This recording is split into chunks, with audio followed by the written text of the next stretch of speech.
नमस्कार, भारत लाइव देख रहे हैं आप। और जैसा कि लगातार हम सुबह से आपको खबरें बता रहे हैं बिहार की राजनीति से जुड़ी हुई, और बिहार में राजनीतिक रूप से जो कुछ भी हो रहा है उन सारी चीज़ों को हम कोशिश कर रहे हैं कि आप तक जैसा है वैसा परोस दें। इन सारी बातों के बीच में एक खबर आ रही है और ये भीतर की बात है। भीतर की बात में हम वैसी खबरें आपको देते हैं जिन खबरों का असर आज नहीं,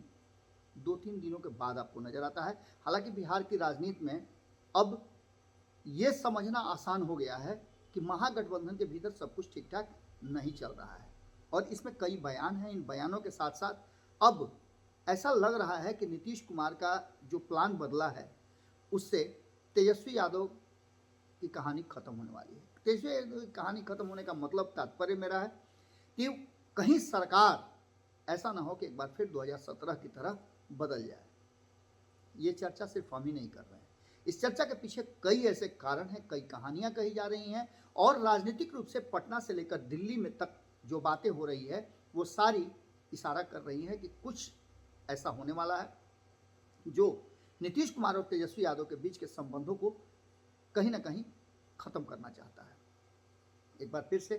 कहा जा रहा है कि सारे लोग जो भारतीय जनता पार्टी से जुड़ना चाह रहे थे, भारतीय जनता पार्टी जिन लोगों के साथ जुड़ करके नीतीश कुमार और तेजस्वी यादव को टक्कर देने की तैयारी कर रही थी, उन सारे लोगों को स्टैंड बाई में रखा गया है। अब इसके आगे की कहानी बड़ा ही दिलचस्प और तेजस्वी यादव के लिए खतरनाक भी है। लगातार आपको याद होगा कि नीतीश कुमार जब से सरकार बनाए हैं उनके साथ आकर के तेजस्वी यादव के महागठबंधन में आने के बाद उन्होंने सबसे पहला तेजस्वी यादव के संख्या बल पर अपना दबाव बढ़ा दिया। ऐसा ना हो कि तेजस्वी यादव संख्या बल के कारण नीतीश कुमार को बैकफुट पर रखें और हमेशा दबाते रहें। उससे पहले ही उन्होंने जो कुछ भी किया वो सब कुछ जानता है। सुधाकर सिंह पर कार्रवाई होना, सुधाकर सिंह का मंत्रिमंडल से इस्तीफा देना, इससे पहले मास्टर कार्तिकेय का इस्तीफा देना, इन सारी चीज़ों को लेकर के एक बात साफ नजर आ रही थी कि कहीं ना कहीं ये पूरी कहानी पटकथा सोची समझी रणनीति के तहत लिखी जा रही है, और इसमें नीतीश कुमार इस बार दबाव में रहना नहीं बल्कि दबाव देना चाहते हैं, और ये अब खुल करके सामने आ गई है। इन सारी बातों के बीच में जिस तरह से विरोधी बयान आने लगे हैं, दोनों ही तरफ से ट्विटर बार छिड़ गया है, ये सारी चीज़ें हम आपको बता रहे हैं। लेकिन भाजपा का दावा है कि नीतीश कुमार सत्ता से बेदखल होने वाले हैं और तेजस्वी यादव उनको सत्ता से बेदखल करेंगे। ये सवाल और ये बात लगातार भारतीय जनता पार्टी की तरफ से कही जा रही थी, लेकिन अब जो नया अपडेट हुआ है उसमें कहा यह जा रहा है कि नीतीश कुमार ही एक बार फिर से तेजस्वी यादव को छोड़ करके एनडीए की तरफ शिफ्ट करेंगे। इसकी तैयारी शुरू हो चुकी है और इसकी तैयारी में कई लोग लगे हुए हैं। जिस तरह के बयान आपको चंद्रशेखर के आए, चंद्रशेखर के बयान पर जिस तरह से जदयू रिएक्ट की, और वहीं गुलाम रसूल बलियावी का बयान आता है उस पर जदयू चुप हो जाती है।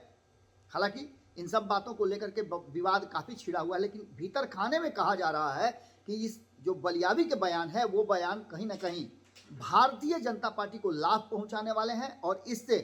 नीतीश कुमार को मौका मिले, इस पर जैसे ही बयान उनके जो वर्तमान साथी हैं उनके तरफ से आना शुरू हो, नीतीश कुमार अपने लिए रास्ता तैयार कर ले।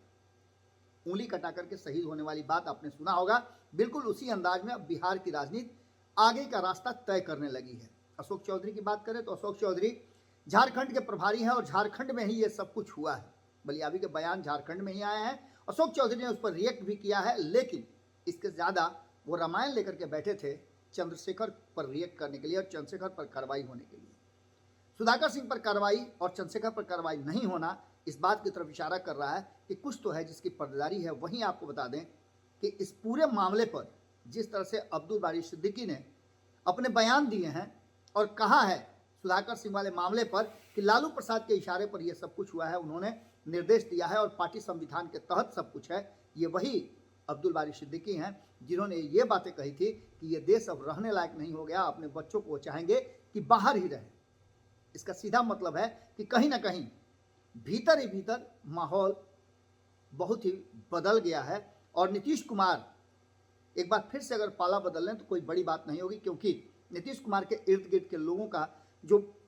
बयान का शैली है वो बदल गया है। और ललन सिंह जो भारतीय जनता पार्टी पर हमलावर थे, बार बार ये कह रहे थे कि नीतीश कुमार प्रधानमंत्री के उम्मीदवार हैं, नरेंद्र मोदी को हरा देंगे, 40 सीट अपने ले लेंगे, ये सारी बातें पूरी तरह से विराम लग गई है और बयान जो आने लगे हैं वो राष्ट्रीय जनता दल पर प्रहार करने वाले बयान ज़्यादा हैं। अब देखना दिलचस्प होगा कि इस पूरे माहौल में कई लोग इस बात से भी परेशान हैं कि कहीं ऐसा ना हो कि नीतीश कुमार भारतीय जनता पार्टी की तरफ फिर से शिफ्ट हो जाएं। उन लोगों को अलग से बेचैनी हो रही है, लेकिन जो एक बड़ा तबका है जदयू का, वो चाहता है कि नीतीश कुमार भारतीय जनता पार्टी के साथ रहें, क्योंकि वहाँ वो अपने आप को ज़्यादा सुरक्षित और कंफर्टेबल महसूस करते हैं। अगले चुनाव में जिन लोगों ने राष्ट्रीय जनता दल के विरुद्ध चुनाव लड़ा है उनका डर होना तो लाजमी है। इसके साथ साथ उन लोगों को भी चिंता हो रही है जो या तो विधायक हैं या फिर वो 45 विधायक और जो 16 सांसद हैं, उनको भी डर लग रहा है कि उनके साथ क्या होगा। अगली खबर में जल्दी ही मुलाकात करते हैं और उस खबर में हम आपको बताने जा रहे हैं कि भारतीय जनता पार्टी का प्लान क्या है और नीतीश कुमार जिस प्लान पर काम कर रहे हैं उसमें भारतीय जनता पार्टी क्या परिवर्तन करने जा रही है और आने वाले समय में क्या कुछ होगा बिहार की राजनीति में। जुड़े रहिए भारत लाइव के साथ, अगली खबर में जल्द ही मिलते हैं। अगर ये वीडियो पसंद आई और वह बिहार के राजनीति और बिहारियत से सरोकार रखेनी तो सब्सक्राइब बटन दबा के चैनल के सब्सक्राइब कर ली। ओजे एगो घंटी बा, ओकरा बटन दबा देला से कुल सटीक और मारक खबर रुआ मुफ्त में मिल जाई। अगर रुआ पत्रकारिता के हमनी के नया प्रयोग में सहयोग कर चाहतानी तो ज्वाइन बटन दबा दी।